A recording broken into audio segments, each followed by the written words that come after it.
Hello, welcome. I'm your host, Elizibar. This is going to be a review of Alien, the original screenplay. Number 3. You can kind of see that. Got a lot of glare coming in from the window over here. I'm trying to use this natural light, and it's just against a glossy black backdrop. It really just kind of destroys things. But cool cover, right?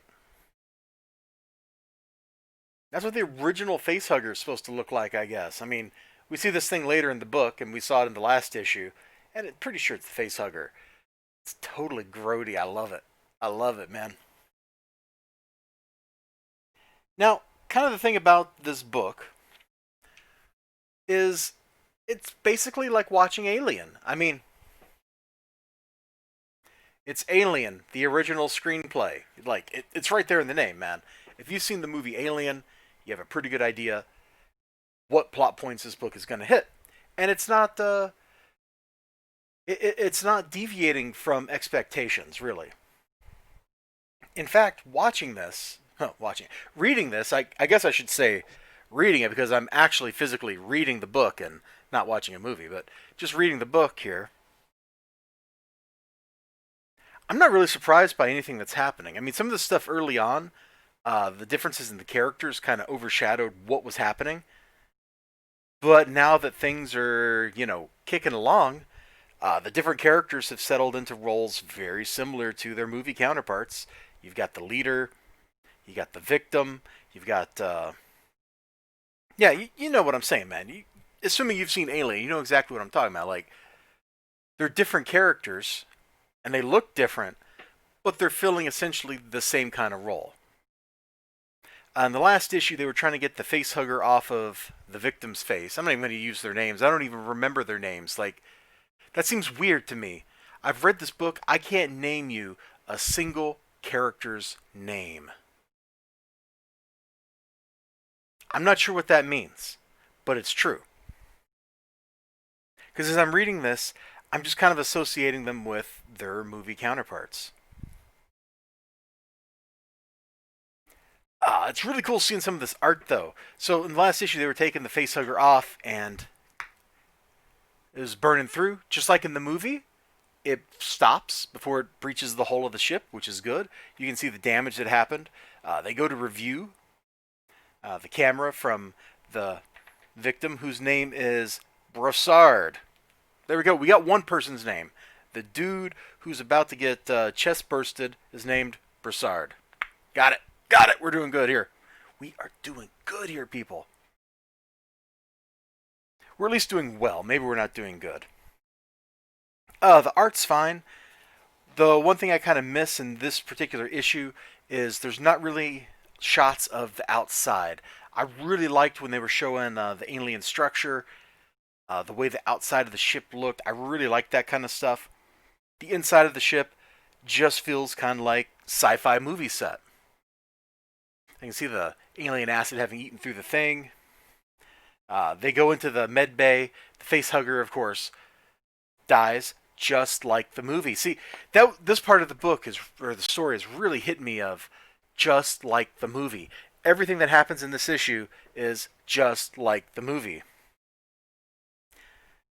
And I'm gonna just not pretend that I care about spoilers. I don't say summarize things like too concisely. I don't get too into what's going on in the book because I don't want to spoil stuff. But this is a 40-year-old story, right? Alien is older than me. I don't really think you can spoil something that is that old. That's like saying, "Oh man, don't talk about Rosebud because I don't want to get Citizen Kane spoiled." Come on, bro. Citizen Kane is 80 years old. If you haven't watched that movie by now, you're probably never going to watch it. So who cares about spoilers? And in fact, I accidentally alluded to it. Also, the cat shows up. Of course, the cat shows up, but I alluded to it earlier when I said chest bursted. And this is maybe the greatest failing in the book.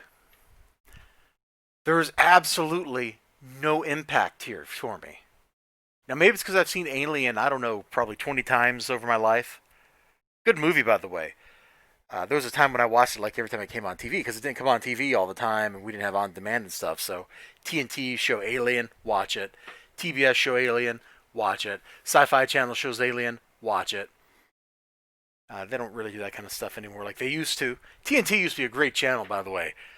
Back in like the late 80s, early 90s, TNT and TBS for that matter were like fantastic because you could like just tune into TNT and then be having like Godzilla-thon or something, and then have like commercials with the Blue Oyster Cult music.